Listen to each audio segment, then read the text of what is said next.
Toto budúce mamičky o prvej tehotenskej prehliadke väčšinou nevedia.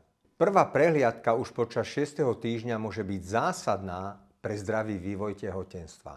Tehotenstvo nie je len diagnóza, je to proces.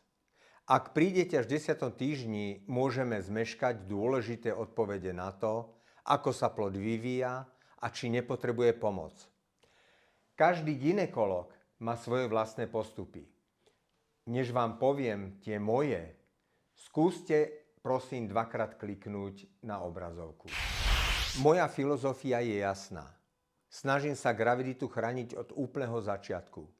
Už v 6. týždni sledujeme nielen embryo, ale aj také veci ako či žena nešpiní, alebo či má bolesti.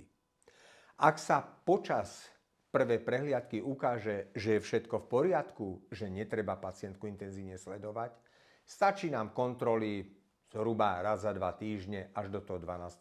týždňa.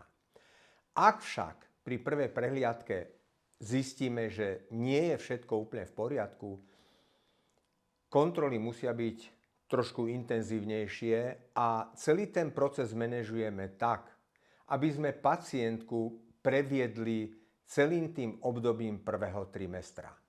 Je dôležité, aby sme od začiatku vedeli, čo sa v maternici deje a nenechali vývoj plodu na náhodu. Tak ako dámy, dozvedeli ste sa niečo nové? Čo vás čaká na prvej tehotenskej prehliadke, si povieme v druhej časti videa.